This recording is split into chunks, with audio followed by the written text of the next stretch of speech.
Good evening and welcome to Tucker Carlson Tonight.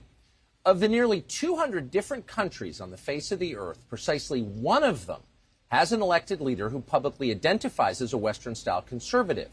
His name is Viktor Orban. He's the Prime Minister of Hungary. Hungary is a small country in the middle of Central Europe. It has no navy. It has no nuclear weapons. Its GDP is smaller than New York State's. So you wouldn't think leaders in Washington would pay a lot of attention to Hungary, but they do, obsessively. By rejecting the tenets of neoliberalism, Viktor Orban has personally offended them and enraged them. What does Viktor Orban believe? Just a few years ago, his views would have seemed moderate and conventional. He thinks families are more important than banks. He believes countries need borders. For saying these things out loud, Orban has been vilified. Left-wing NGOs have denounced him as a fascist, a destroyer of democracy. Last fall, Joe Biden suggested he's a totalitarian dictator. Official Washington despises Viktor Orban so thoroughly that many, including neocons in and around the State Department, are backing the open anti-Semites who are running against him in next April's elections in Hungary. We've watched all of this from the United States, and we've wondered if what we've heard could be true. So this week, we came to Hungary to see for ourselves. We sat down with Orban for a couple of long conversations, including one this morning. In a moment, we'll show you some of that, and you can make up your own mind about it. But first, a word about Hungary. Even if you understand that the American news media lie, it is always bewildering to see the extent of their dishonesty. Nothing prepares you for it. We've read many times how repressive Hungary is. Freedom House, an NGO in Washington that's funded almost exclusively by the U.S. government, describes Hungary as much less free than South Africa, with fewer civil liberties. That's not just wrong, it's insane. In fact, if you live in the United States, it is bitter to see the contrast between, say, Budapest and New York City. Let's say you lived in a big American city and you decided to loudly and publicly attack Joe Biden's policies, his policies on immigration or COVID or transgender athletes. If you kept talking like that, you would likely be silenced by Joe Biden's allies in Silicon Valley. If you kept it up, you might very well have to hire armed bodyguards. That's common in the U.S. Ask around. But it's unknown in Hungary. Opposition figures here don't worry that they will be hurt for their opinions. Neither, by the way, does the Prime Minister. Orban regularly drives himself with no security. So who's freer? In what country are you more likely to lose your job for disagreeing with the ruling class's orthodoxy? The answer is pretty obvious, though if you're an American, it is painful to admit it, as we have discovered. With that, here's Viktor Orban. His accent's pretty thick, but his English is precise. He's worth hearing. Mr. Prime Minister, thank you very much. So in 2015, hundreds of thousands of migrants appear on your southern border. They appear all over Europe. They stream into Germany. The rest of the EU says, welcome, please come. We can handle it. We're strong enough. Hungary stands alone in saying no. Why? Why did you take a different position on migration from other European countries? That was the only reasonable behavior. If somebody, without getting any permission on behalf of the Hungarian state, cross your border, you have to defend your country and to say, guys, stop. And if you would like to cross or you would like to come, there's a legal procedure.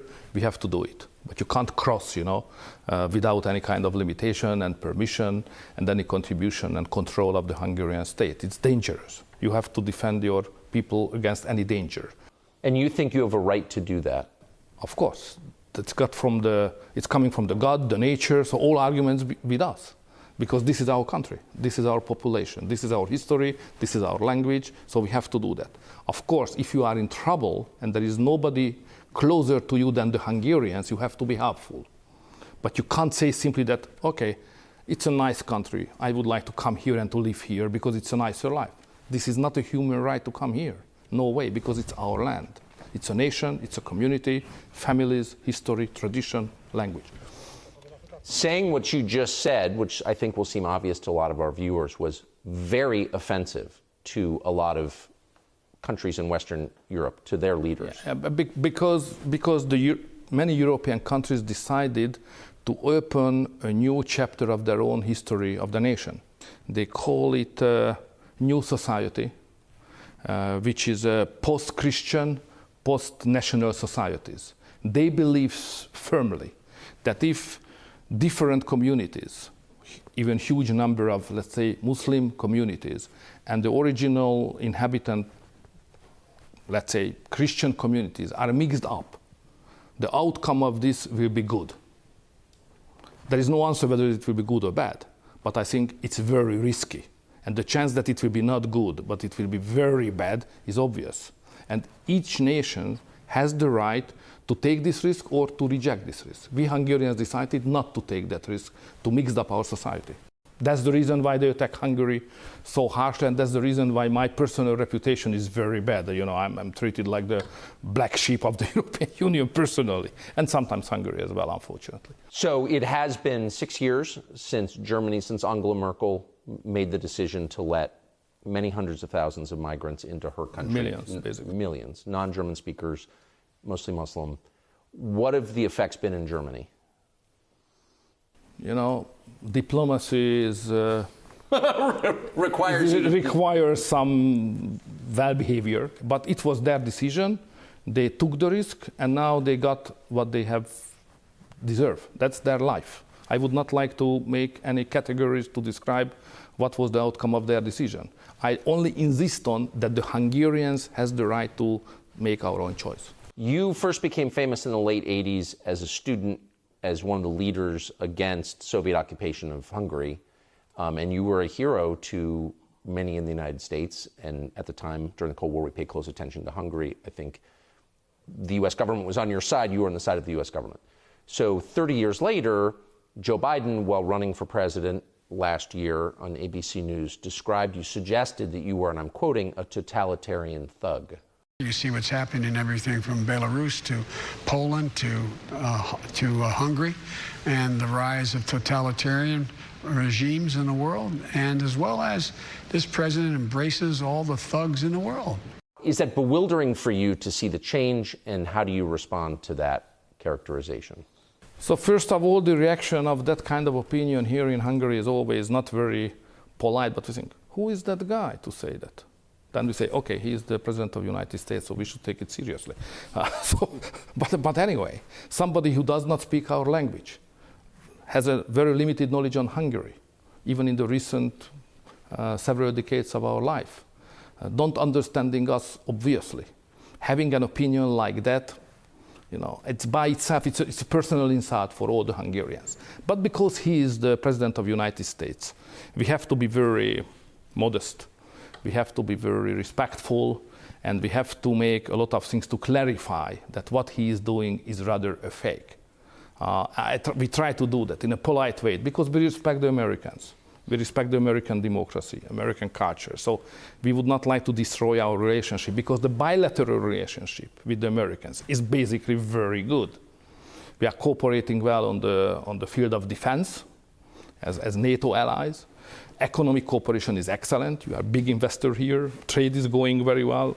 Your businessman is finding a lot of possibilities here. So everything is fine, except the politics when the liberals are in government in Washington. That's the problem. So we have to manage that because the American-Hungarian good relationship is a value, even if the Americans don't perceive today it as it was previously. So we have to save what we can save out of it. But it's a little strange. I don't think Joe Biden has ever referred to Xi Jinping, for example, who has murdered many of his political opponents famously, as a totalitarian thug. Why would he single you out? And not just you, by the way, the Polish government as well. The problem is the success. So it's a real challenge for the liberal thinkers that what is going on in Central Europe, Poland and in Hungary as well. In Hungary, more outspoken probably. We are speaking probably too much anyway on our intentions. So what is going on here is building up a society which is very successful. Economically, politically, culturally, even in demography, we have some success, family policy. So what you can see here could be described as a success story. But the fundamentals of this success are totally different than it is wished and run and created by many other Western countries. So the Western liberals cannot accept that inside the Western civilization, there's a conservative national alternative which is more successful at the everyday life, at the level of than the liberal ones. That's the reason why they criticize us. They are fighting for themselves, not against us. But we are an example that somebody or a country which is based on traditional values, on national identity, based on tradition of Christianity, could be successful, or sometimes even more successful than a leftist liberal government. It's interesting as an American to see this. So the American media, the Biden administration, the State Department is opposed to you because they say that you're a totalitarian thug. Your opponents are a coalition of former communists and anti-Semites. Is it strange to see the American left rooting for a coalition that includes anti-Semites? Yeah, let's say if you would have asked me several years ago whether could it happen that the ex-communist political forces and the anti-Semite right is forming a coalition and running together at the election against a pro-Israeli and pro-American, pro-NATO, Western-oriented government as we are, my answer would have been no, it's impossible. But now the international communities accept it. So I understand that here in Hungary, the political parties would like to get the power as soon as they can. Therefore, they try to make a broad coalition against the ruling government. Okay. But to be accepted that, by the international community so easily, I'm surprised. Especially the behavior in America is totally new experience for me. It does seem like Hungary is moving in a completely different direction from the rest of the continent, from the rest of the Western world. I mean, do you think that 20 years from now, that will be an unbridgeable divide? I mean, where does that lead? Let's describe how I see it. What I see that in the Central European countries, the countries suffered the most because of the Soviet occupation and communist dictatorship. So in these countries, my approach, or the Hungarian approach, is very popular. Probably we have a majority in all of that societies, not only in Poland and Hungary. They are more moderate. I mean, the others are more moderate. But if you understand what they are doing, what are the fundamentals and their motivations, is basically belonging to the same political family anyway. Yes. On the Western society, there is a lot of people, millions and millions of people, who disagree the direction of the policy taken at this moment, which is against the family or not respecting the families, which is more based on migration, which is more open society, which is more welfare, and so on and so on. So I don't say that the political competition is over in the Western European societies.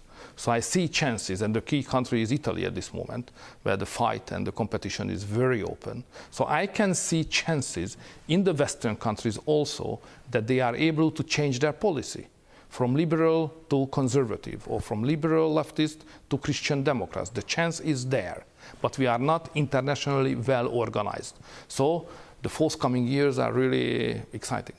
I've noticed in the last few nights in Budapest, I've run into a number of Americans who have come here because they want to be around people who agree with them, who agree with you. Do you see Budapest as a kind of capital of this kind of thinking? The capital of that kind of thinking, or one of the capitals, because the other Central European countries are also very competitive and producing very nice ideas and organizing that kind of communities of conservative and Christian Democrats thinkers as we do. We cooperate with that countries, so that kind of networks are getting closer to each other. It's getting more and more a real Central European network. But not only thinkers. Ordinary citizens, average citizens, are moving to Central European countries. It's not too dynamic at this moment, but the signs are clear. Many Christian families and conservative families who think that Western Europe is not secure enough, the future is unstable, the public security is not provided, and the ideological direction of the countries, or the basic values of the countries built on, is changing not to their taste or their intention. They are looking for other places. So if you go to the Hungarian countryside, you can find West European families who moved to Hungary. First to have the second house, because inside European Union we have a free movement. So first to have second house and then spending more and more time here. So we can't exclude the future of the European history when there will be a new migration from west to the east. Within Europe? The Christians and the conservatives try to find a better home. We can't exclude that. So up until very recently, Hungary, which is a small nation, 10 million people, had two big nuclear-armed allies, the United States and Israel. You were probably Netanyahu's closest ally in Europe. You were close to Donald Trump. Both of them are gone. Where does that leave you? We are not very much fortunate in the recent years, because Donald Trump was a great friend of Hungary. He was very much supportive to us. Not just personally, but politically also. So there was a good friendship between the two countries also. And, you know, first America first, is a very positive message here in Central Europe.